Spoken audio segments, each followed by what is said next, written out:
সুপ্রিয় দর্শক, কেমন আছেন আপনারা? সবাইকে আমন্ত্রণ জানাচ্ছি প্রমিসেস জানতে চাই আজকের পর্বে। আমি নুসরাত-ই রহমান পুরো পর্ব জুড়ে আপনাদের সাথে আছি। মাদকাসক্তি একটি মানসিক রোগ। এটি এমন একটি রোগ যা নিরাময়যোগ্য নয়, নিয়ন্ত্রণযোগ্য। কিভাবে নিয়ন্ত্রণ করা হয়? লাইফস্টাইল চেঞ্জের মাধ্যমে। এত কি সহজ বিষয়টি? এই বিষয়টি নিয়েই আজ আমাদের আলোচনা। মাদকাসক্তি থেকে রিকভারির পথ চলা। আর এই বিষয়ে আলোচনা করার জন্য আমাদের সাথে স্টুডিওতে উপস্থিত আছেন শায়রাজ মেহেদী রিঙ্কু, তিনি একজন অ্যাডিকশন কাউন্সিলর, এবং আছেন রিকভারিং অ্যাডিক্ট সাহির জামিল। আপনাদের দুজনকে স্বাগতম আমাদের স্টুডিওতে। Thank you. কেমন আছেন? ভালো আছি। আপনি কেমন আছেন? আমি ভালো আছি, এবং এই ডিসকাশনে যখন বসি তখন আরো বেশি ভালো থাকি, কারণ অনেক নতুন জিনিস জানা যায়, জানা জিনিস আরো রিনিউ হয়। তো আজ আমরা রিকভারির পথ চলা নিয়ে জানবো। প্রথমে আমি শায়রাজ মেহেদী রিঙ্কু, আপনার কাছে আসি। এই পথ চলাটি আসলে কেমন? সুন্দর প্রশ্ন। এক কথায় বলবো যে সুন্দর তো বটেই, সেটার সাথে পথ চলার শুরুতে প্রচন্ড সাহসীও হতে হয় ওর মতো। আচ্ছা, রিকভারিং অ্যাডিক্ট সবসময় আসলে আমি যখনই এই প্রোগ্রামে এসেছি, যখনই কথা বলেছি, আমি সবসময়ই জানেন আমি আমাদের রিকভারি জার্নিটার ক্ষেত্রে যেই সমস্ত ট্যাবুগুলা কাজ করে এটা নিয়ে কথা বলেছি। তার মধ্যে একজন রিকভারিং অ্যাডিক্ট নিজেকে কোনো ধরনের কোনো সংকোচ ছাড়া, আমি একজন রিকভারিং অ্যাডিক্ট, অ্যাডিকশন একটা রোগ, একটা ডিজিজ, সেটার সাথে প্যারালালি আমার পথ চলা, এই পথ চলাটা, এই কথাটা বলতে না সবার ওই সাহসটা হয় না। সাহির এখন যেই জায়গাটায় দাঁড়িয়ে আছে, এটাকে আমরা বলি নিউ কামার স্টেজ। তো এই জায়গাতে তো আরো আসে না, একটা ভয় কাজ করে, কে কি বললো এই ধরনের চিন্তা মাথার মধ্যে চলে আসে। আর শুরুতে তো আসলে রিকভারি জার্নিটা শুরুতে ভুল হতেই পারে, ছোটখাটো ভুল তো মানুষের হয়ই। তো ওই জায়গা থেকে আমার কাছে মনে হয় যে পদক্ষেপটা অনেক সাহসী একটা পদক্ষেপ ফ্রন্ট লাইনে চলে আসার জন্য, হ্যাঁ, এই ট্যাবুটা ভাঙার জন্য। সো অবশ্যই সুন্দর একটা জার্নি, এখন কঠিন জার্নি, অনেক কঠিন, অবশ্যই অনেক কঠিন। চমৎকার বলেছেন। আমি সাহিরের কাছেই চলে আসব, যেহেতু আজকের রিকভারি পথ চলায় সাহির একজন নিউ কামার, এবং আমি শুরুতেই সাধুবাদ জানাচ্ছি যে আপনি অত্যন্ত সাহসের সাথে আজ টিভি শোতে এসেছেন এবং নিজেকে রিকভারিং অ্যাডিক্ট হিসেবে পরিচয় দিচ্ছেন। রিঙ্কু ভাই দেন, অনেক বছর ধরেই দেন, তিনি খুব গর্বের সাথে বলেন। আমি খুব খুশি এবং নিজেকেও খুব কি বলবো, কৃতজ্ঞ বোধ করি যে ওনার সাথে আমার পরিচয় হওয়ার সুযোগ হয়েছে এবং এইরকম একটা এক্সাম্পল আমার দেখার সুযোগ হয়েছে। তেমনি ভাবে আপনাকেও আমি প্রশংসা জানাচ্ছি, অভিনন্দন জানাচ্ছি। এই রিকভারি চলার পথ আপনার শুরু হয়েছে, পথটি কেমন লাগছে? Thank you. পথটা প্রথম অনেক ভয় ছিল, অনেক রকম কি ভয় ছিল, যেহেতু আগের লাইফটা, প্র্যাকটিসিং জীবনটা একেবারেই লাইফস্টাইলটা ডিফারেন্ট ছিল। পার্সোনালিটিটাও অনেক রকম, মানে যেগুলা ছিল ওগুলা এই ড্রাগস ছেড়ে দিলে ওরকম পার্সোনালিটি মানুষের থাকে না, ড্রাগস করলে ওইসব পার্সোনালিটি আসে।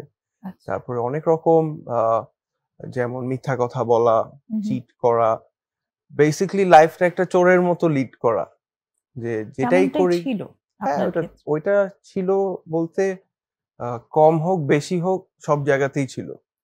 সো ফ্যামিলির সাথে বলেন, ফ্রেন্ডদের সাথে বলেন, কারণ ইউজিং এর সময় যেভাবেই হোক মনে হতো যে আমার ইউজ করেই ভালো থাকতে হবে। তখন যে সুস্থ জীবন, এই যে রিকভারির একটা পথ আছে, এটা মানে কোনো আইডিয়াই ছিল না বা ধারণাই ছিল না যে এরকম একটা হইতে পারে জীবন। সো ওইটার একটা ভয় সবসময় প্রথম লাগতো যে আচ্ছা কিভাবে করে আমি আবার মানে আবার জীবনটাকে শুরু করব, মানে নর্মাল প্র্যাকটিসে ফেরত যাব। তো ওই ভয়টাতে সবচেয়ে মেইন জিনিস লাইফস্টাইল চেঞ্জের সাথে অনেস্টির সাথে হেল্প সিক করাটা। সো ওই হেল্প সিক করার জায়গাটায় আমি যখন রিঙ্কু ভাইয়ের মতো একজন অ্যাডিকশন কাউন্সিলর পাই, তারপর আমাদের প্রমিসেসে একজন আছে রেজাউল ভাই, ওনারও গাইডেন্স পাই, এগুলো পেয়ে পেয়ে কিন্তু সব আমাকে নিজেই করতে হয়েছে। তো নিজে করার ওই সাহসটাও আমাকে তারা অনেক সাপোর্ট করে দিছে যে না তুমি সাহসটা করে করো, পারবা। কারণ ভয় লাগে যে তখন একটা আন্ডার ইনফ্লুয়েন্স, সবকিছু, কোনো ভয় ছিল না, কোনো লজ্জা ছিল না, কোনো অপরাধ বোধও ছিল না। কিন্তু এখন তো যখন এসব জিনিসের কথা চিন্তা করি তখন ওগুলা মাথায় আসে যে কত কিছু করে আসছি যেগুলাতে আমার এইসব কিছুই কাজ করে নাই। সো এখন এই যে রিকভারি জার্নিটার প্রথম শুরু, খুব এগুলা কথা অনেক মনে আসে, অনেক গিল্ট ফিল হয়। হ্যাঁ, অনেক গিল্ট ফিল হয়, অনেক শেমফুল ফিল হয়। সো যে কারণ আমি ধরেন যে ফ্যামিলি মেম্বার হোক, আত্মীয় স্বজন হোক, ফ্রেন্ডদের সাথে হোক, চিট করছি, ডিসিভ করছি, তো ওগুলা করে তো রিলেশনশিপটা হার্টই করছি। এন্ড এখন যখন একটা ক্লিয়ার মাইন্ড আছে তখন এগুলোর কথা চিন্তা করতেছি, তখন তো এটা একটা ভয় লাগে যে কিভাবে আমি এটা ঠিক করব। সো আমরা যেরকম করে মানে সবকিছুতে একটা কারেজ লাগে, ওই ছোট কারেজের জায়গাটা দিয়ে শুরু হয়ে একটা ফেইথ আসার পরে একটা এরকম মানে তাদের সব হেল্প সহ মিলে তো ভয়টা আগায় যেতে যেতে আস্তে আস্তে ভালোই লাগছে, আর ওই ভয়টা কমে যাচ্ছে আস্তে আস্তে। ভয়টা কমে যাচ্ছে, বাহ চমৎকার। এই যে এখানে বসে যে কথাগুলো বলছেন, আপনি নিজে বললেন যে আমি প্রতারণা করেছি, মিথ্যা কথা বলেছি, সম্পর্কগুলো নষ্ট করেছি, নিজেই বলেছেন, নিজে যা যা করেছেন, এগুলো বলতে কেমন লাগছে? আমাদের ওইখানেও একটা ভয় কাজ করে যে আমি কাকে বলবো আমার সাথে এরকম একটা ট্রমা হয়েছে, বা নাহলে আমি এরকম একটা খারাপ কাজ করছি, তাহলে এরকম মানে সামথিং খুবই কি বলবো যে আনএথিক্যাল হোক বা মানে খুব খারাপ হোক সোসাইটির কি বলে পয়েন্ট অফ ভিউতে, বা নাহলে এরকম কিছু একটা যে মানে সব দিক দিয়ে খারাপ, ওরকম টাইপের জিনিসগুলো যখন চাপায় রাখি ভিতরে, তখন এটা এক্সপ্রেস করা হয় না, ভেন্ট আউট হয় না, শেয়ার করা হয় না, ওই এক্সপিরিয়েন্সটা ভিতরেই রয়ে যায়। সো এটা যখন এই শেয়ার করে একজনকে বলে, বা নাহলে একজনের ওরকম সিমিলার যখন মানুষ পাওয়া যায়, তখন বললে আস্তে আস্তে এটা ওভারকাম করে ফেলা যায়, তখন ওই ভয়টা থাকে না। কথাগুলো যখন বলে ফেলছেন তারপর আস্তে করে ভয়টা বা সংকোচ যেটা ছিল সেই সংকোচটা কমে যাচ্ছে, তাই তো? হ্যাঁ, আর অ্যাকসেপ্টেন্সটা বেড়ে যাচ্ছে। সো নিজেকে আর কোনো সাফারিং এর মধ্যে মানে ওইটার একটা যে বার্ডেন থেকে যায় যে আমি এটা করছি ওইটা করছি, ওই বার্ডেনটা থেকে ফ্রি হয়ে ওটাকে চেঞ্জ করার মতো কিছু একটা স্টেপ নেওয়ার চিন্তা ভাবনায় যেতে পারি তারপরে। চমৎকার, সত্যিই তো, কারণ নিজেকেই তো একসেপ্ট করতে পারছিলেন না যে আমি এই কাজগুলো করেছি, যে কারণেই তো অত অপরাধ বোধ, অত সংকোচ ওপরে ঘিরে ধরে থাকতো। এবং যখন সেটা ভার্বালাইজ করা হয়ে গেল, স্বীকার করা হয়ে গেল যে হ্যাঁ আমি আসলেই করেছি এবং এখন আমি পরিবর্তন করার পথে আছি, নিজেকে একসেপ্ট করে নিয়েছেন বলেই আপনি সেই জায়গাটাতে আসতে পেরেছেন। আপনাকে আমি অনেক প্রশংসা জানাচ্ছি, অনেক অভিনন্দন জানাচ্ছি from the bottom of my heart, যে এরকম একটা স্বীকৃতি আপনি নিজেকে দিতে পারছেন, অতটা সাহস আপনার আছে। Thank you. শাহনাজ মেহেদী, আপনার কাছে আসি। এই যে সাহির যে জায়গাটায় এসে দাঁড়িয়েছে, এই যে নিজেকে গ্রহণ করতে পারার জায়গাটাতে, ও বলেছে যে আপনার মতো একজন ছিল বা আপনি ওখানে ছিলেন, সেই জায়গাটি যদি আপনার কাছ থেকে জানতে চাই যে সেই পথটা আপনার কেমন ছিল, ওর সঙ্গের পথ চলাটা। ওকে দিয়েই বলি, ওর ওর ওর আমাদের ট্রিটমেন্টে আসা থেকে ধরে এখন পর্যন্ত মোটামুটি পুরাটা সময় আমি ওর সাথে আছি, ওর সাথে কথা হচ্ছে।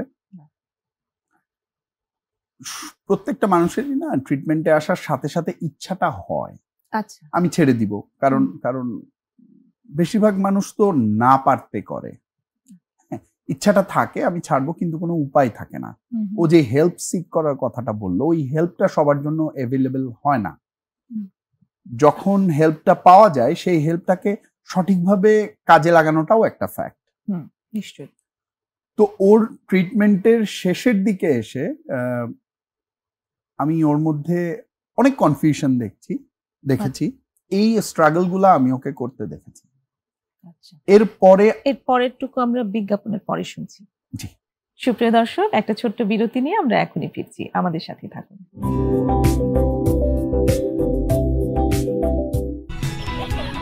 মেয়ের জন্য ফিউচার প্ল্যান করে রেখেছি। অটোমান সাম্রাজ্যের ঐতিহাসিক কাহিনী। এমনি জানতে পারবেন আমি কে। অনেকদিন ধরেই তোমাকে খুঁজছি। নতুন পাশা কি পারবে শান্তি ফেরাতে? নতুন পাশার জয়। যেভাবে হোক হেন্নাকে খুঁজে বের করুন। আমাদের ওখানে একবার আসুন পাশা, আপনার ভালো লাগবে। কসম খোদা, ওই কামারের জীবন আমি অতিষ্ঠ করে দেব। একদম চুপ, কথা বললে কি হবে তুমি কল্পনাও করতে পারবে না। ত্যায্য করলাম আমি এদেরকে। কোথায় নিয়ে যাচ্ছ? আমি কিছু করিনি, ছেড়ে দাও আমাকে।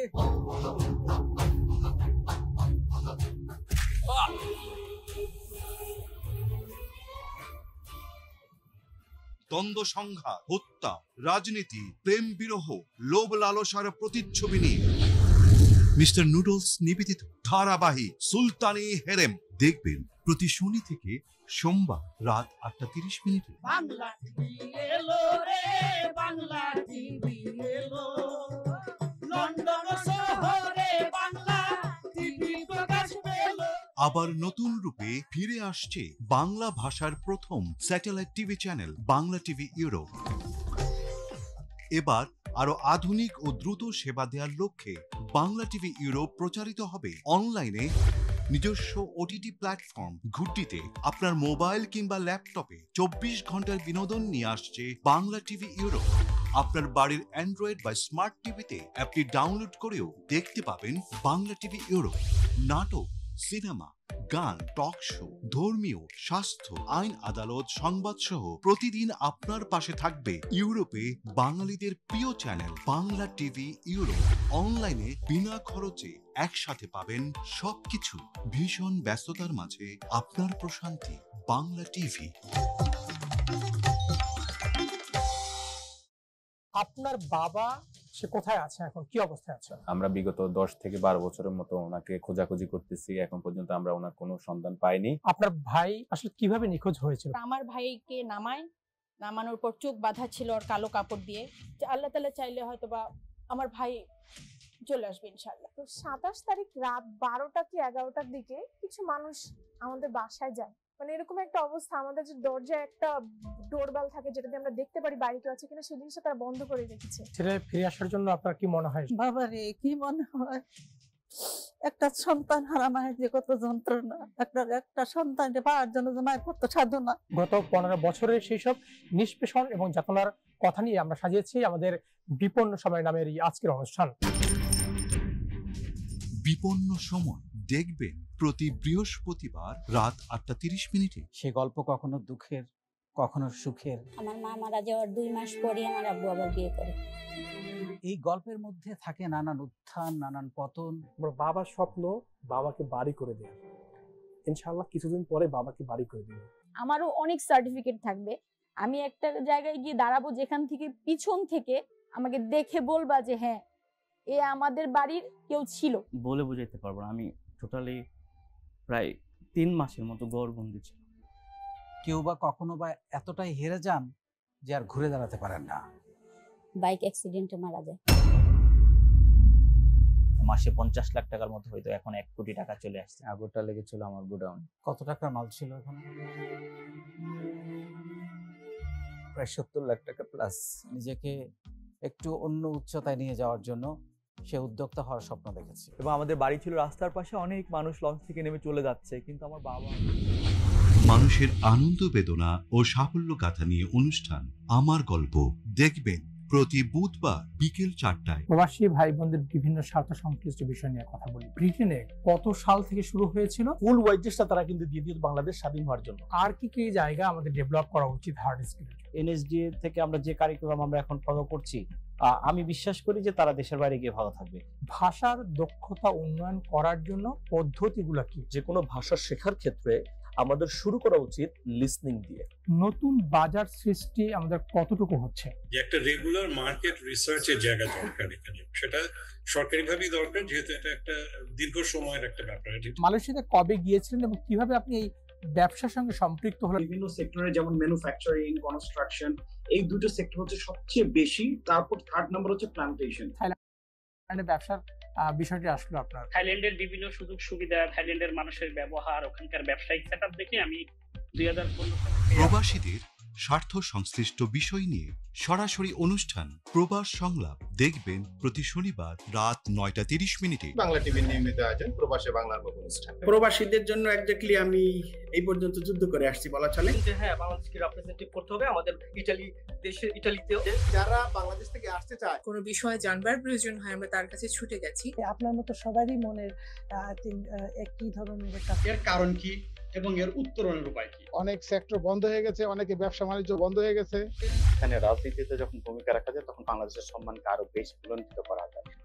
Community is divided in so many way. দেশের পিছিয়ে পড়া জনগোষ্ঠীর জন্য আমাদের এখান থেকে প্রবাসীদের কি করণীয়? 12 থেকে 15টি অর্গানাইজেশন যারা নিয়মিতই বাংলাদেশের বিভিন্ন বিষয় নিয়ে কাজ করে।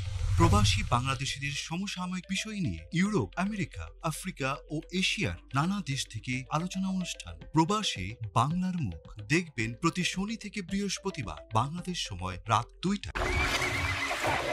অটোমান সাম্রাজ্যের ঐতিহাসিক কাহিনী এমনি জানতে পারবেন আমি কে। অনেকদিন ধরেই তোমাকে খুঁজছি। নতুন পাশা কি পারবে শান্তি ফেরাতে? নতুন পাশার জয়! যেভাবে হোক হেন্নাকে খুঁজে বের করুন। আমাদের ওখানে একবার আসুন পাশা, আপনার ভালো লাগবে। কসম খোদা, ওই কামারের জীবন আমি অতিষ্ঠ করে দেব। একদম চুপ, কথা বললে কি হবে তুমি কল্পনাও করতে পারবে না। ত্যায্য করলাম আমি এদেরকে। কোথায় নিয়ে যাচ্ছ? আমি কিছু করিনি, ছেড়ে দাও আমাকে।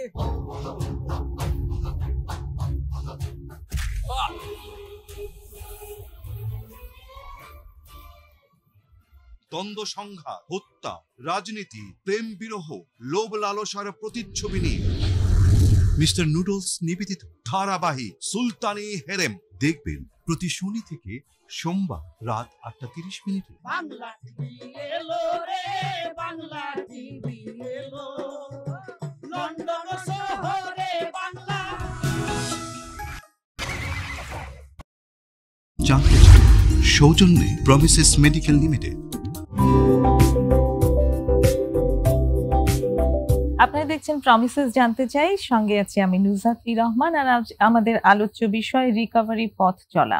কথা হচ্ছে শায়রাজ মেহেদী রিঙ্কু এবং শাহিদ জামিলের সঙ্গে।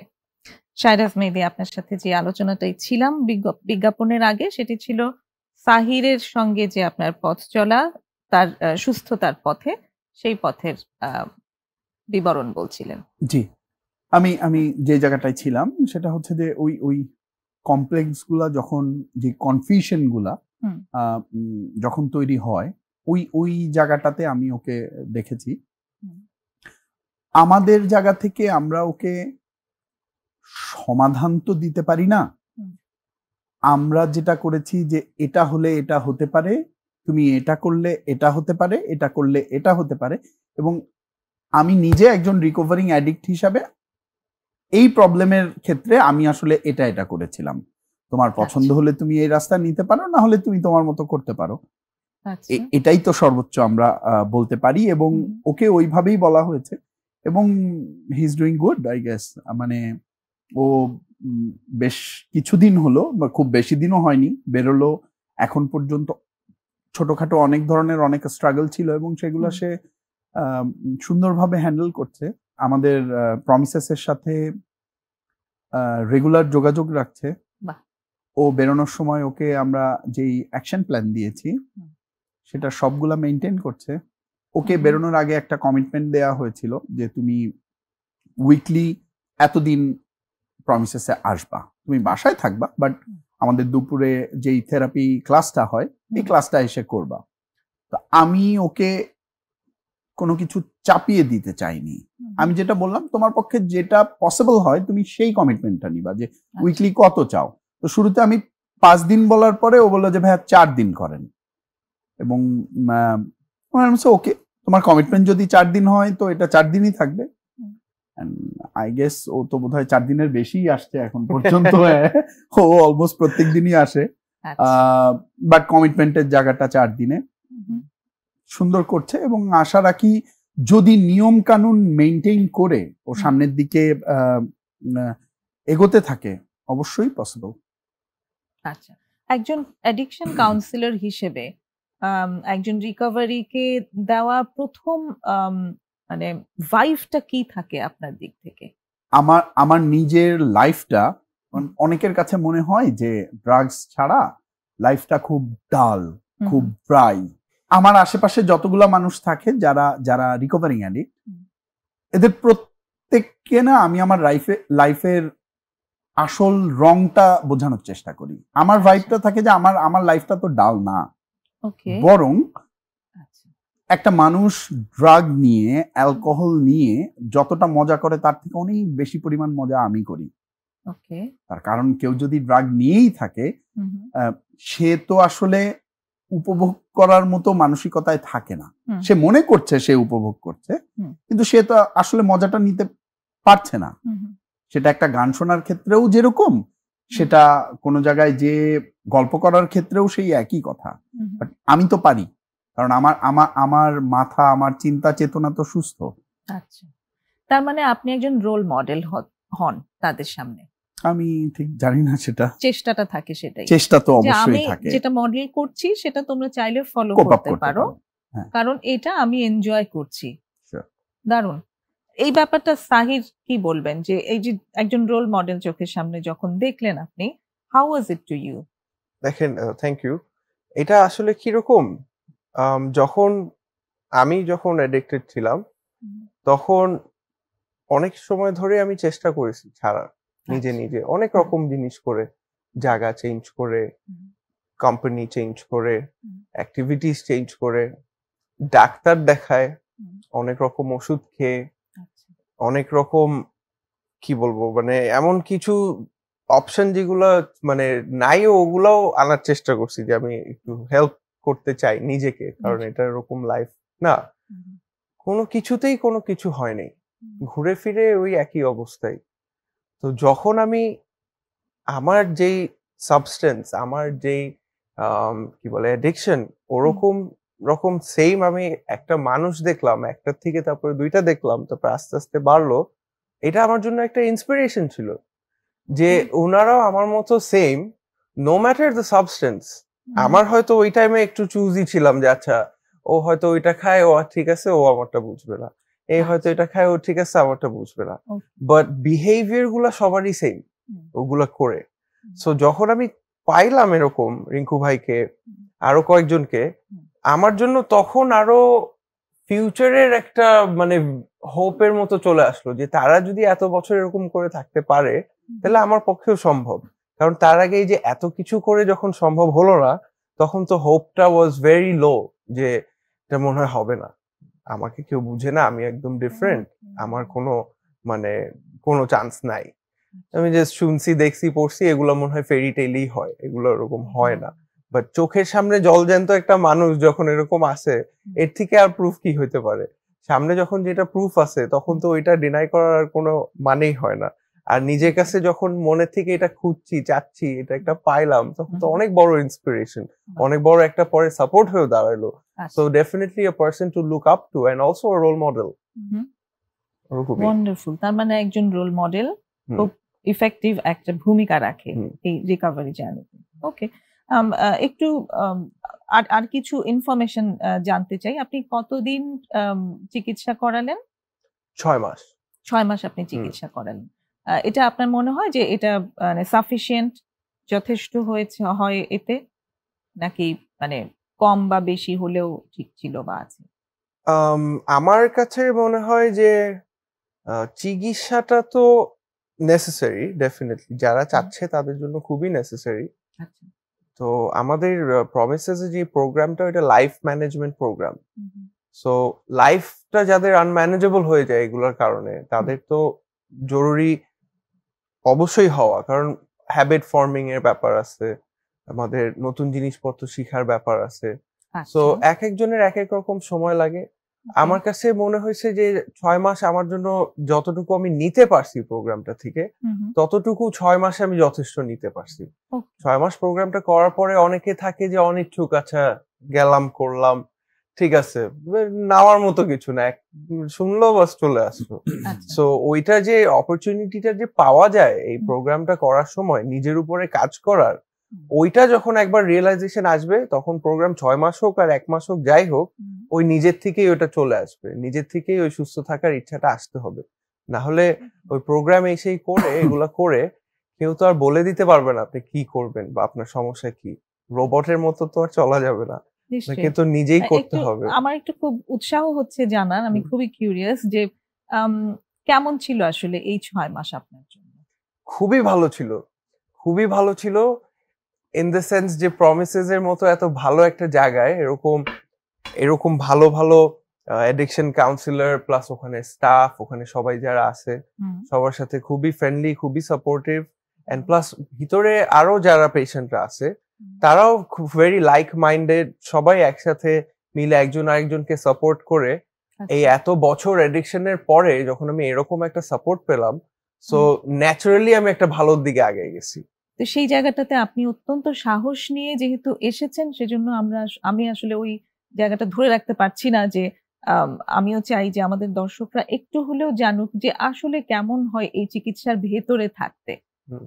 কারণ সবার ভেতর ভীষণ ট্যাবু কাজ করে যে রিহ্যাবে যাব না, রিহ্যাবে গেলে আরো বেশি খারাপ হয়, কখনো রিহ্যাব থেকে মানে রিহ্যাবের জীবনটা কখনো সুন্দর হয় না, এই ধরনের বেশ কিছু মিথ চালু আছে, যে কারণে এই চিকিৎসার শুরু হতে অনেকেরই অনেক দেরি হয়ে যায়। সেই জায়গাটি সম্পর্কে আপনি কি বলবেন?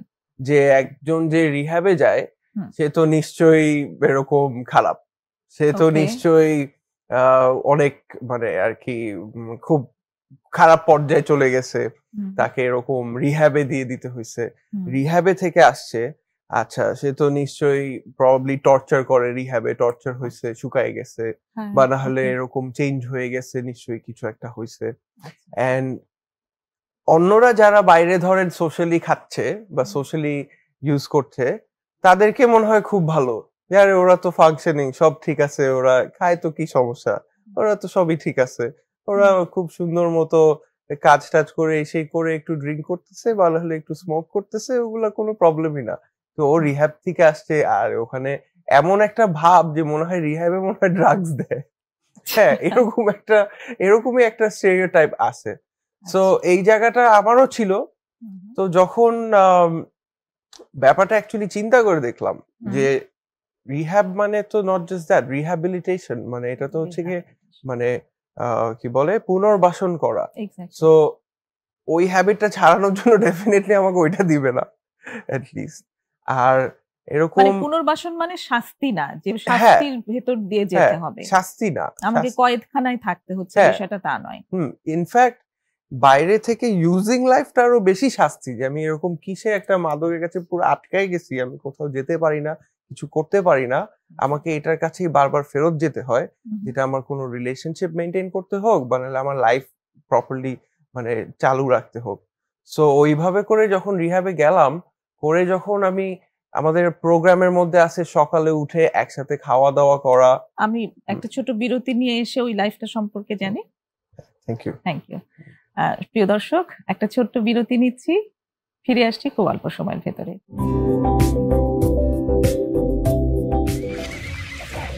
অটোমান সাম্রাজ্যের ঐতিহাসিক কাহিনী এমনি জানতে পারবেন আমি কে। অনেকদিন ধরেই তোমাকে খুঁজছি। নতুন পাশা কি পারবে শান্তি ফেরাতে? নতুন পাশার জয়! যেভাবে হোক হেন্নাকে খুঁজে বের করুন। আমাদের ওখানে একবার আসুন পাশা, আপনার ভালো লাগবে। কসম খোদা, ওই কামারের জীবন আমি অতিষ্ঠ করে দেব। একদম চুপ, কথা বললে কি হবে তুমি কল্পনাও করতে পারবে না। ত্যায্য করলাম আমি এদেরকে। কোথায় নিয়ে যাচ্ছ? আমি কিছু করিনি, ছেড়ে দাও আমাকে।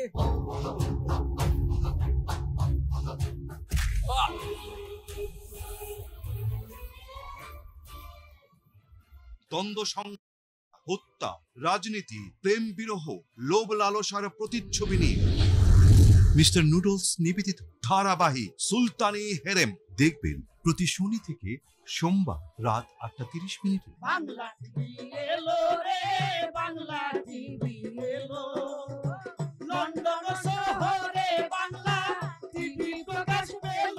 আবার নতুন রূপে ফিরে আসছে বাংলা ভাষার প্রথম satellite TV channel Bangla TV Europe.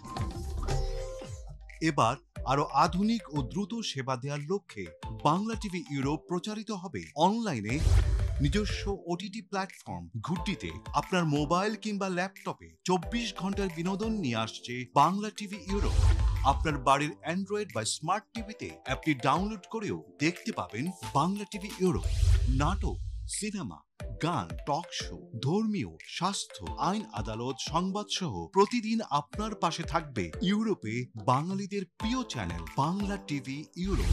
অনলাইনে বিনা খরচে একসাথে পাবেন সবকিছু। ভীষণ ব্যস্ততার মাঝে আপনার প্রশান্তি বাংলা টিভি।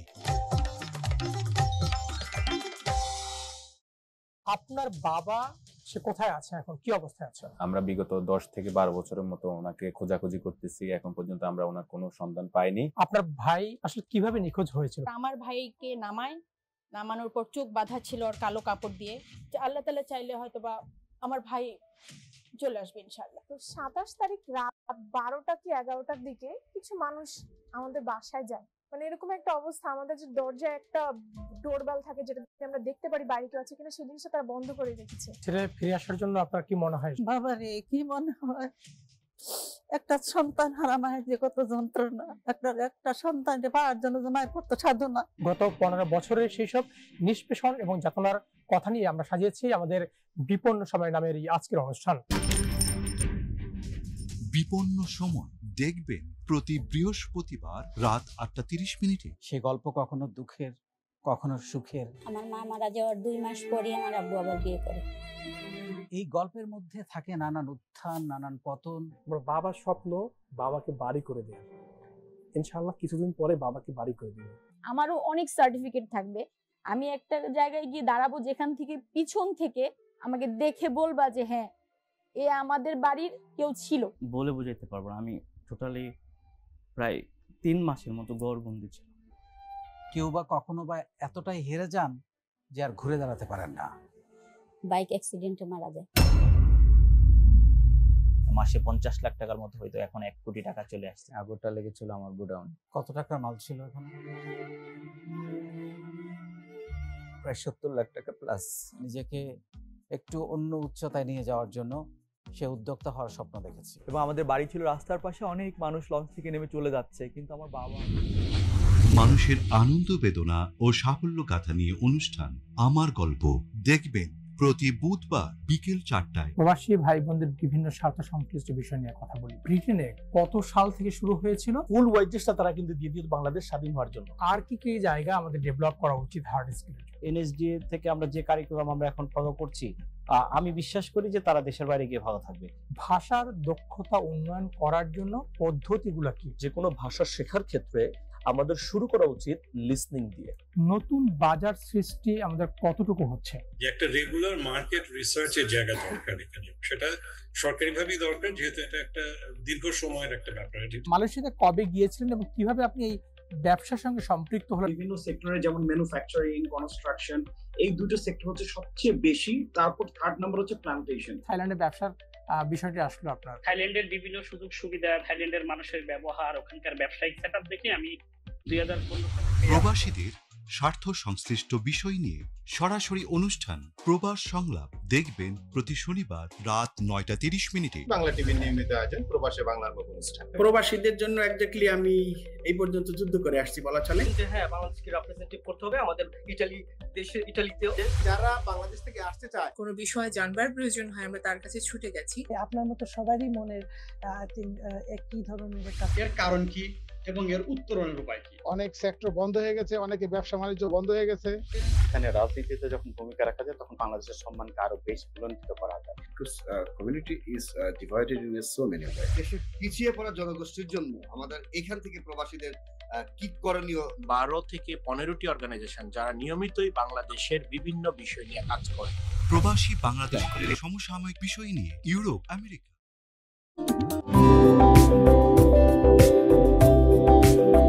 সুপ্রিয় দর্শক, ফিরে এলাম প্রমিসেস জানতে চাইয়ে। আজ আলাপ হচ্ছে রিকভারির পথ চলা নিয়ে সাহির জামিল এবং সাইরাজ মেহেদি রিঙ্কুর সঙ্গে। সাহির, আমরা যেখানটায় ছিলাম যে আপনি যখন শুরু করলেন আপনার চিকিৎসার প্রথম যে ধাপটি ছিল সেই জায়গাটি সম্পর্কে আপনি বলছিলেন যে কেমন ছিল সেই চিকিৎসার পদ্ধতি, সেখানকার লাইফস্টাইল। 6 মাস তো অল্প সময় নয়, লম্বা সময়। তো সেই নিশ্চয়ই শুরু থেকে শেষ পর্যন্ত একই রকম ছিল না, সেটাই একটু জার্নিটা আপনার কাছে জানতে চাই।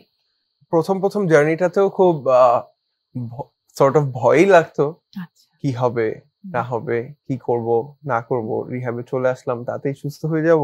এবং ওই জায়গাটা একটু বাদ পড়ে গেল, সেটা হচ্ছে এই যে আপনার ভিতরে যে একটা ভয় ছিল যে রিহ্যাবটা আসলে কেমন। আপনি আগের অংশে বলছিলেন যে একটা সময় আপনি বুঝলেন যে পুনর্বাসন মানে তো শাস্তি নয়, কাজেই রিহ্যাব কনসেপ্টটা হয়তো ডিফারেন্ট হতে পারে। ওখান থেকে মানে তারপরে বের হওয়ার ইয়েটা কি ছিল? আপনি যে গিয়ে তারপর রিহ্যাবে ভর্তি হতে পারলেন, সেই অংশটুকু কেমন ছিল?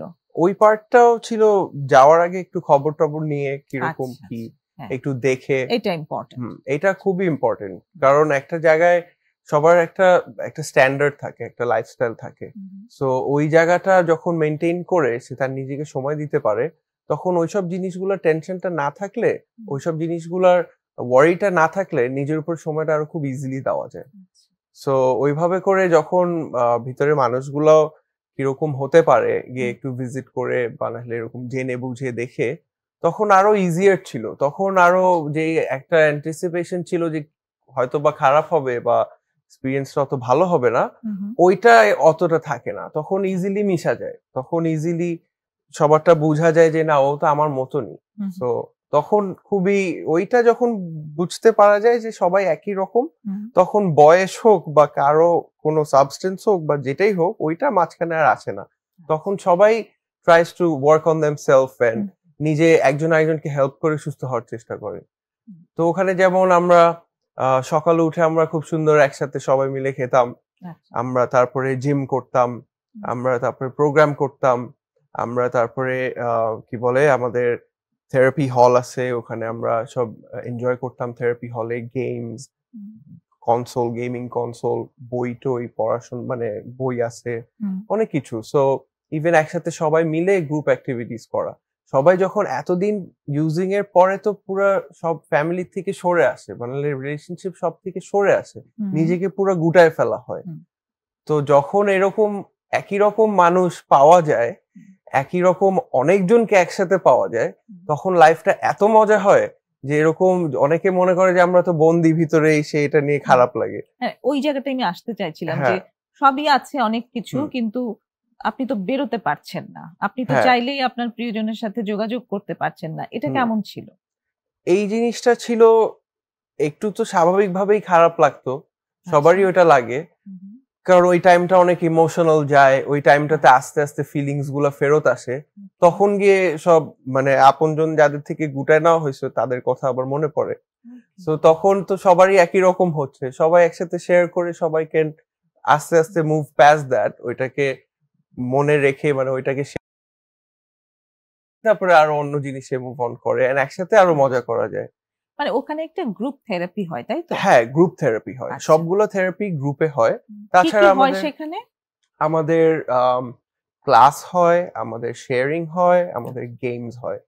ওকে, কতটা প্রয়োজন আছে এই যে সাজানো হয়েছে যে প্রোগ্রামগুলো, এই প্রোগ্রামের কম্পোনেন্ট গুলো কতটা প্রয়োজনীয় আপনার কাছে মনে হয়েছে? আমি মনে করি যে গ্রুপ থেরাপিটা সবচেয়ে বড় নেসেসারি জিনিস।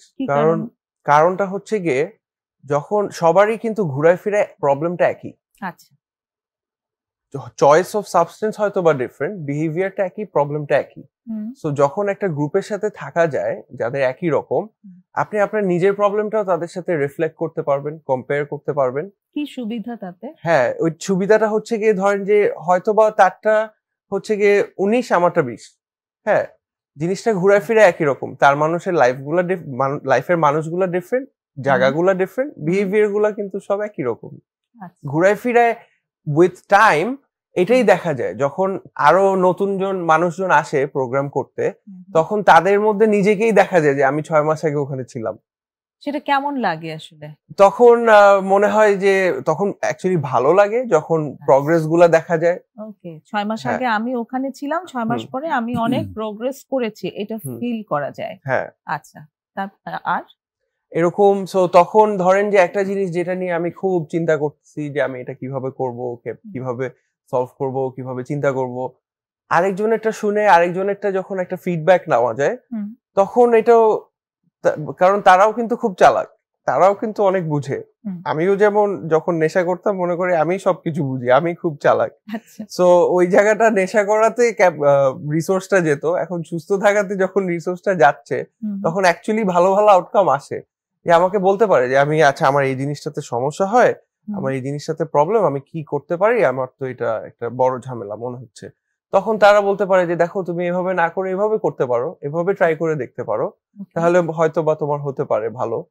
সো এরকম সাজেশনস পাওয়া যায়, ফিডব্যাক পাওয়া যায়, একই রকম মানে কম্পেয়ার করে একই রকমই দেখা যায়।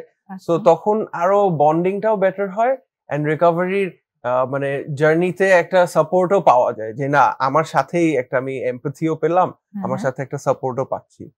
এই জায়গাটা অনেক মানে একটু যদি আমি সামারাইজ করি এইভাবে, যে গ্রুপ থেরাপি হেল্পফুল হচ্ছে এইভাবে যে আপনি যখন শেয়ার করছেন তখন আপনি দেখছেন যে না আমি একাই পাপি নই, আরো অনেকজন পাপি আছে, তাই তো?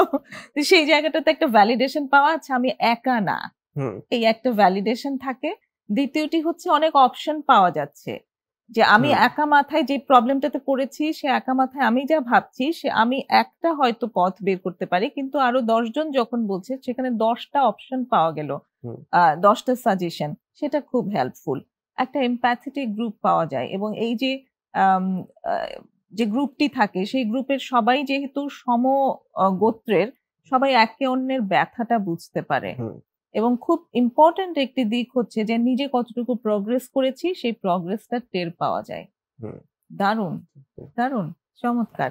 এবার যদি একটু শায়রাজ মেহেদী আপনার কাছে আসি, এই যে চমৎকার ভাবে সাজানো হয়েছে এই প্রোগ্রামটি তো আপনারাই কন্ডাক্ট করেন, একটু ছোট করে বলবেন এই প্রোগ্রামের সারসংক্ষেপ? শুরুতেই আমি ওর কথার রেশ ধরেই একটু বলি, সেটা হচ্ছে কোনো ড্রাগ ট্রিটমেন্ট দলগত ছাড়া হয় না। এটা একটা পিয়ার সাপোর্ট না থাকলে ক্লিন তো হওয়া যায়, মানে কেউ যদি বাসায় বসে থাকে, কাউকে যদি আটকায় রাখি, তো সে তো আসলে খাওয়ার সুযোগ তার নেই।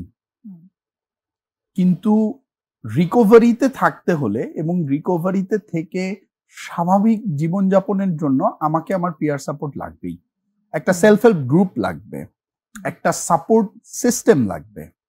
সেটার জন্য আমি এবং আমার মতো, ও যেটা বারবার বলছিল যে ও যখন দেখলো যে গল্পটা এক, প্ল্যাটফর্মটা হয়তো ভিন্ন, আমার জীবনে যেই গল্প এবং ওর জীবনের যেই গল্প, এটা মোটামুটি এক, কিন্তু আমার পটভূমিটা এখন থেকে হয়তো 15-16 বছর আগে, ওরটা এখন হচ্ছে। আমার হয়তো অন্য ধরনের কোনো সাবস্টেন্স নিয়ে, ওর অন্য ধরনের কোনো সাবস্টেন্স নিয়ে, এবং এই একই ঘটনা আরেকজন মানুষের ক্ষেত্রে একই রকম। আমার যেরকম স্ট্রাগল, একই ধরনের ওরও স্ট্রাগল। তো ট্রিটমেন্টটা আমাদের ইনহাউস ট্রিটমেন্টটা এক্স্যাক্টলি সব ধরনের গ্রুপ থেরাপি, 1-to-1 কাউন্সেলিং, সেখানে ক্লিনিক্যাল সাইকোলজিস্ট, সাইকিয়াট্রিস্ট এবং অ্যাডিকশন কাউন্সেলর, ওরা নিজেরা আবার এক ধরনের থেরাপি আছে ওদের। সাহিল নিজেই যদি বলে, ওদের সুইচ, ক্যাথারসিস, কিছু এক্সারসাইজ আছে, এই সব কিছু মিলে তারপরে প্রোগ্রামটা সাজানো, এবং শুধুমাত্র যে আসলে আপাত দৃষ্টিতে শুনলে মনে হচ্ছে যে শুধু থেরাপিই হচ্ছে, তা না, এর মধ্যে বিনোদনের ব্যবস্থাও আছে। ও যেরকম বললো খেলাধুলা, ছাদে আমাদের জিম আছে, সেখানে সকালবেলা ওরা প্রত্যেকে জিমে যায়, কারণ একটা জায়গায় দীর্ঘ সময় থাকলে পারে যদি ফিজিক্যাল অ্যাক্টিভিটিস সেই ধরনের না থাকে তাহলে পরে দেখা যায় যে অনেক ধরনের প্রবলেম তৈরি হয়ে যায়। সো একটা মানুষের, এবং আমি আরেকটা জিনিস এটার সাথে একটু অ্যাড করব, আপনি ওকে শুরু করেছিলেন যেই কোশ্চেনটা দিয়ে, সেটা হচ্ছে 6 মাস থাকাটা কতটা জরুরি তোমার কাছে মনে হয়েছে, বা তুমি কতদিন। ট্রিটমেন্ট পিরিয়ডটা আসলে একটা কমিটমেন্ট। আচ্ছা, ওর সাথে মাঝামাঝি পর্যায়ে যখন আমার কথা হলো, ওর ট্রিটমেন্টে বোধহয় 1-1.5 মাস এরকম একটা সময়ে প্রত্যেকটা ক্লায়েন্টই আসলে বোঝার চেষ্টা করে তাকে কতদিন থাকতে হবে। এটা তো কমন প্রশ্ন থাকে, একটা কমন প্রশ্ন, আমার কতদিন থাকতে হবে ভাই, কবে শেষ হবে। ও খুব কমবার আমাকে জিজ্ঞেস করছে, মানে বা আদেও বোধহয় জিজ্ঞেস করেও নাই যে কতদিন থাকতে হবে এরকম। ওর তরফ থেকে ওই প্রেশারটা ছিল না, মানে ও ভাবে নাই, ও জানতো যে যদি চিন্তা করা শুরু করি যে কবে বেরোবো তাহলে সময়টা, টাইম ফ্রেমটা ফ্রিজ হয়ে যায়। আমি এবং আমরা আমাদের যে টিম, আমরা সবাই মিলেই তো আসলে সিদ্ধান্ত নেওয়া, কোনো কিছুই ওখানে এককভাবে নেওয়া হয় না। ওর ফিডব্যাকটা সবার কাছ থেকে নিয়ে যেটা মনে হলো যে 6 মাস থাকবে, এটার একদিন বেশি থাকারও দরকার নাই, একদিন কম থাকারও দরকার নেই। তুমি ডেট টু ডেট 6 মাস পুরা করবা, মানে হচ্ছে তুমি তোমার কমিটমেন্টটা ফিল আপ করলা। তার এক ঘন্টা আগেও ও চেষ্টা করেনি কোনোভাবে চলে যাওয়ার জন্য। ওর কিছু হেলথ ইস্যুর কারণে ওকে কয়েকবারই আমরা বাইরে নিয়ে গেছি, ও বাইরে গেছে, আবার চলে আসছে ঠিক মতো, চলে এসে প্রোগ্রামটাতে আবার অ্যাটেন্ড করেছে। এবং ও আমাদের হাউসের HM ছিল, HM is like house monitor, head monitor. তো সেখানেও সে ভালো করলো। বাহ, একটা বিরতি নিয়ে এসে বাকিটা শুনছি। ধন্যবাদ। প্রিয় দর্শক, একটা বিরতি নিচ্ছি, আমাদের সাথে থাকুন।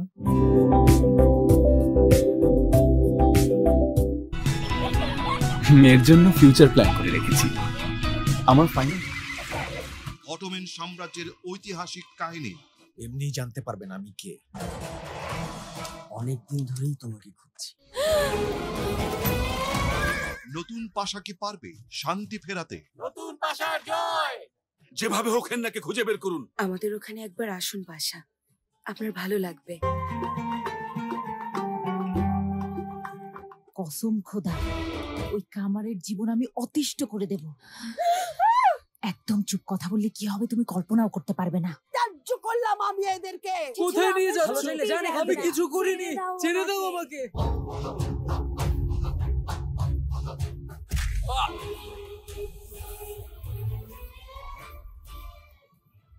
দ্বন্দ্ব সংঘাত, হত্যা, রাজনীতি, প্রেম বিরহ, লোভ লালসার প্রতিচ্ছবি নিয়ে মিস্টার নুডলস নিবেদিত ধারাবাহিক সুলতানি হেরেম দেখবেন প্রতি শনি থেকে সোমবার রাত 8:30। বাংলা টিভি এলো রে, বাংলা টিভি এলো, লন্ডন শহরে বাংলা। আবার নতুন রূপে ফিরে আসছে বাংলা ভাষার প্রথম satellite TV channel Bangla TV Europe. এবার আরো আধুনিক ও দ্রুত সেবা দেওয়ার লক্ষ্যে বাংলা টিভি ইউরোপ প্রচারিত হবে অনলাইনে নিজস্ব ওটিটি প্ল্যাটফর্ম ঘুড্ডিতে। আপনার মোবাইল কিংবা ল্যাপটপে 24 ঘন্টার বিনোদন নিয়ে আসছে বাংলা টিভি ইউরোপ। আপনার বাড়ির অ্যান্ড্রয়েড বা স্মার্ট টিভিতে অ্যাপটি ডাউনলোড করেও দেখতে পাবেন বাংলা টিভি ইউরোপ।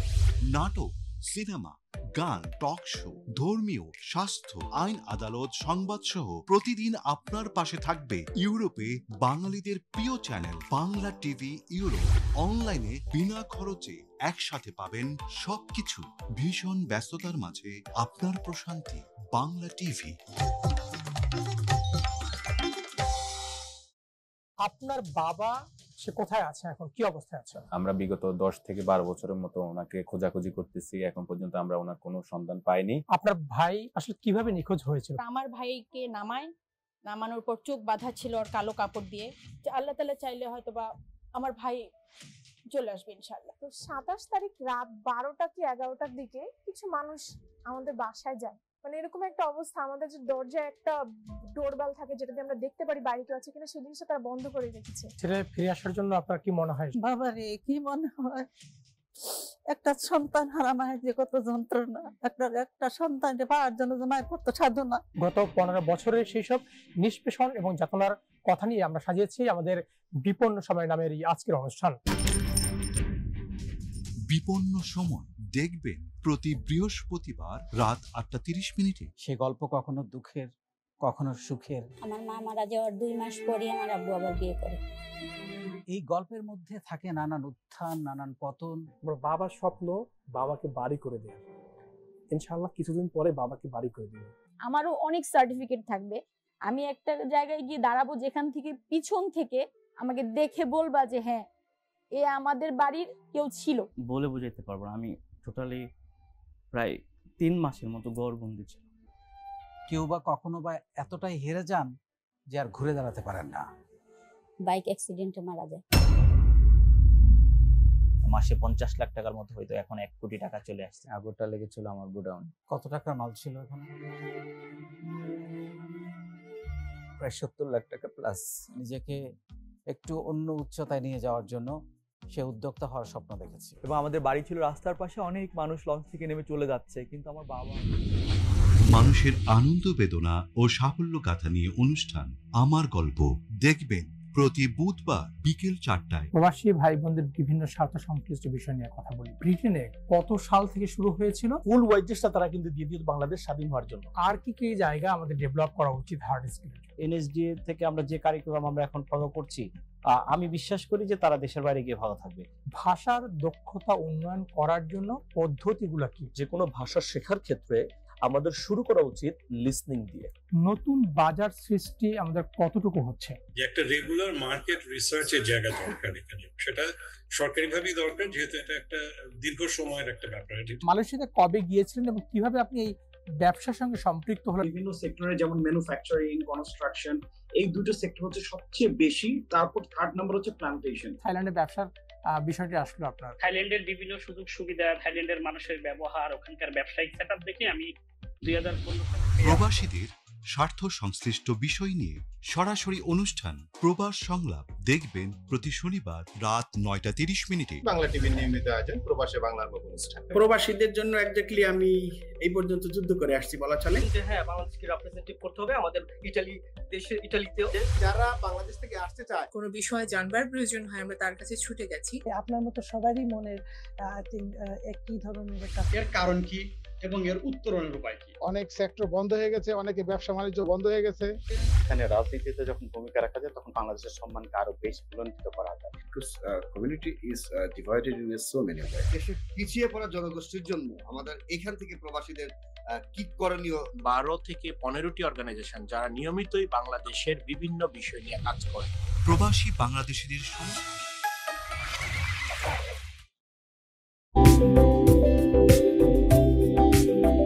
সুপ্রিয় দর্শক, ফিরে এলাম বিরতি নিয়ে প্রমিসেস জানতে চাইয়ে।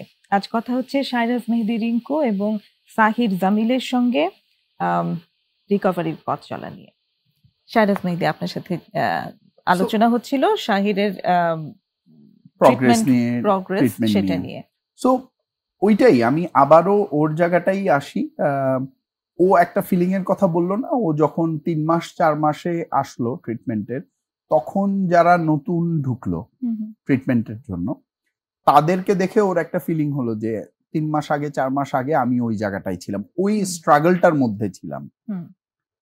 আমি ব্যক্তিগতভাবে ড্রাগ ফিল্ডে কাজ করার সব থেকে বড় হেল্প আমি আমার নিজের পার্সোনাল লাইফে যেটা পাই, আমার আসলে তো ওদেরকে দেখে ওই রিকলটা হয় যে এখন থেকে এত বছর আগে আমি এই স্ট্রাগলটা করতাম। আমাকে এখন সকালবেলা ঘুম থেকে উঠেই আসলে টেনশন করতে হয় না যে how to manage money, drugs and everything. এটা না খুবই মানে হেল্পিং এই জিনিসটা, যে কেউ একজন মনে করিয়ে দিবে আপনাকে। নিউ কামাররা এইভাবে হেল্প করে ওল্ড টাইমারদেরকে। আর ওল্ড টাইমাররা সবসময়ই নিউ কামারদের জন্য ইন্সপিরেশন। ওরা চায় যে ওই আপনি যে রোল মডেলের কথা বললেন যে আমি একদিন ওই জায়গাটায় পৌঁছাবো, তো এটা আসলে বোথ ওয়ে কাজ করে। চমৎকার বলেছেন। এবং আপনি একটা জায়গায় বলেছেন যে কমিটমেন্ট, ও যে 6 মাসের কমিটমেন্ট করে এসেছে, এটা একটা অনেক বড় ইন্সপিরেশনের জায়গা যে কমিটমেন্টও রাখতে পারে। ডেফিনেটলি ড্রাগ ইউজিং টাইমে কমিটমেন্ট রাখতে না পারাটা একটা বড় চ্যালেঞ্জ ছিল, খুবই বড় চ্যালেঞ্জ। তো সেই জায়গাটিতে 6 মাসের কমিটমেন্ট আমি পূরণ করতে পেরেছি, এটা একটা বড় পাওয়া, রাইট? সাহির, আপনার দিক থেকে যদি বলেন। জি, ওই কমিটমেন্টটা রাখা তো কি বলবো, মানে কমিটমেন্টটা রাখা আসলে আমি না রাখলে কিন্তু যাকে কমিটমেন্ট করছি তারও হয়তো বা তেমন কিছুই হবে না, কোথাওই কিছুই হবে না, এরকমই মনে হতো। কিন্তু আমার নিজের কাছে অনেক খারাপ লাগবে, নিজের আমার গ্রোথটা থেমে যাবে। সো নিজের কাছেই কমিটমেন্টটা মেইন, যে আমি এটা রাখতে পারি নাকি। গ্রোথটা হওয়ার এটা অনেক বড় একটা পার্ট। এটা যখন আসবে অনেস্টিটা, তখন এরকম উল্টা কি বলি, এরকম মানে আনরিয়ালিস্টিক কমিটমেন্টও করা হবে না। একটা কোনো প্রেসারে এসে বা নাহলে কারো এক্সপেকটেশন হিসাবে ওরকম আনরিয়ালিস্টিক কমিটমেন্টও হবে না। সো রিঙ্কু ভাই যেমন একটা কথা বললো যে আমাকে 5 দিন আসার কথা বলেছিল প্রথমে, আমি ওটা বললাম 4 দিন, কিন্তু গেলাম 7 দিন। So under commit and over deliver might make someone happy, মানে happier, বাট এরকম কমিটমেন্টটা করে না রাখতে পারাটা আরো খারাপ একটা জিনিস দেখা যায়। এবং আলটিমেটলি ক্ষতিটা হচ্ছে আপনার আসলে। হ্যাঁ, সেটাই। কারণ এই চিকিৎসাটি আপনার, এইখানে এই পথ চলায় আপনি আছেন। রিঙ্কু ভাই যদি মেন্টর হিসেবে সেখানে থাকেন, তিনি শুধু মেন্টর। ক্ষতি হলে আপনারই হবে, ওনার কিন্তু হচ্ছে না। ওনার একজন ছাত্র ঝরে গেল, সেটাই, এই একটা কষ্ট ওনার থাকবে। কিন্তু আপনার দিক থেকে হচ্ছে আপনার জীবনের রিস্ক, সেই জায়গাটা। আমাদের অনুষ্ঠানের একদম শেষ পর্যায়ে চলে এসেছি, একটু পরিবারের জায়গাটি যদি বলেন যে পরিবারকে কেমন পেয়েছেন আপনি এই পুরো পথ চলায়? পরিবার সবসময় সাপোর্টিং হয়, পরিবার সবসময় ভালোটাই চায়, কিন্তু আমাদের ইউজিং এর কারণে তাদের উপর একটা খুব বড় এফেক্ট পড়ে যায়। সো আমরা যখন প্রোগ্রাম করে বের হই, আমরা যখন নিজের মধ্যে পরিবর্তন এনে চেঞ্জেস এনে বের হই, আমরা যদি এক্সপেক্ট করি যে তারাও চেঞ্জ হয়ে যাবে এন্ড সবকিছু আমি প্রথম থেকে পেয়ে যাব, এটা কখনোই সম্ভব না। উইথ টাইম ক্রেডিবিলিটিটাও বাড়বে, নিজের অ্যাকশনস এর সাথে পরিবারের ওই টেনশনের জায়গাটাও চলে যাবে যে না, ও ভালো আছে, ঠিক আছে। কারণ ওদের একটা জিনিস যেটা খুবই স্বাভাবিক হবে, যেমন এই যে সন্দেহ করা বা জিজ্ঞেস করা, এই সেই, কারণ ওরা আগের থেকে অপারেট, মানে from the past they will be operating, যে আমার পাস্ট বিহেভিয়ার কি ছিল, পাস্টে আমি কি করতাম। সো আমি যদি যেসব বিহেভিয়ার গুলা আমার এই ইউজিং নেচারের, প্র্যাকটিসিং নেচারের বিহেভিয়ার থাকে, ওগুলার সময় ওরা যেসব কথা বলতো যেগুলো হয়তো বা গায়ে লেগে যেত তখন রিয়াক্ট করে ফেলতাম, ওগুলা এক্সপেক্ট করা উচিত, কারণ ওগুলো আসবেই। সন্দেহ করাটা, মানে কি করতেছো এতক্ষণ, এই সেই, মানে একলা একলা। তার মানে ধরেই নিয়ে আপনি বের হয়েছেন যে এই সন্দেহগুলো আসবে, আমাকে ফেস করতে হবে। হ্যাঁ, এটা ন্যাচারাল, কারণ এই ইউজিং লাইফের পুরোটা সময় যেটা করে আসছি, আমি 6 মাস যদি দূরে থাকি, বের হয়ে তো আমার ফ্যামিলি ভাবে চেঞ্জ হয়ে যাবে না, আমার চেঞ্জটা দেখাই ওরা চেঞ্জটা আনতে হবে। সো নিজের উপরে ভরসাটা রেখে যে না, আমি যখন ঠিক, আমি ঠিকই থাকবো, এন্ড আস্তে আস্তে করে সবই পরিবর্তন আসবে, ওই ট্রাস্টের জায়গাটাও ফেরত আসবে, এন্ড আলটিমেটলি ওরা যখন টেনশন ফ্রি হয়ে যাবে, তখন এগুলো কিছুই থাকবে না, লাইফস্টাইল চেঞ্জ যেটা। চমৎকার। একদম 30 সেকেন্ডের মধ্যে আপনার পথযাত্রী যেমন যারা আছে তাদের জন্য কি মেসেজ দিতে চান? সো একদম 30 সেকেন্ডে যদি তার কারোর জন্য কোনো মেসেজ দিতে চাই, সেটা হচ্ছে কি, তারা যদি মনে করে যে বন্দি জীবন বা না হলে আটকায় রাখা, উইলের এগেনস্টে কিছু করা, এমন ব্যাপারটা আসলে ইউজিং এর সময় অনেক মনে হইতেই পারে, কিন্তু জীবনটা কি সে নিজেই করতে পারবে, জীবনটা কেউ তার জন্য করে দিতে পারবে না, কেউ তার জন্য চেঞ্জ এনে দিতে পারবে না। লাইফটা অনেক সুন্দর, অনেক অনেক ভালো, ওইটা তাকেই করতে হবে। সে ওই বন্দি অবস্থায় থাকলেও সে খুশি থাকতে পারবে, সে বাইরে থাকলেও খুশি থাকতে পারবে, বা তাকে নিজেই করে নিতে হবে। এন্ড ওইটার জন্য অনেক হেল্প আছে, অনেক সাপোর্ট আছে। আমার কাউন্সিলর রিঙ্কু ভাইয়ের মতো, রেজাল ভাইয়ের মতো আরো অনেক সেলফ হেল্প গ্রুপ আছে, আর প্রমিসেস সবাই তো আছি। মানে হেল্প নেওয়াটা জরুরি যে কোনো ভাবে। অনেক ধন্যবাদ দুজনকেই, অনেক ধন্যবাদ। এবং আজকের আলোচনাটি করে আমি খুব মজা পেয়েছি। আসলে আমি জানি না আপনাদের কেমন লেগেছে, কিন্তু দর্শকদের জন্য খুব চমৎকার একটি আলোচনা ছিল। অনেক ধন্যবাদ। শেষ করছি আজকের অনুষ্ঠান। সুপ্রিয় দর্শক, আমাদের সাথে থাকার জন্য ধন্যবাদ। আগামী অনুষ্ঠান দেখার আমন্ত্রণ রইল। খোদা হাফেজ।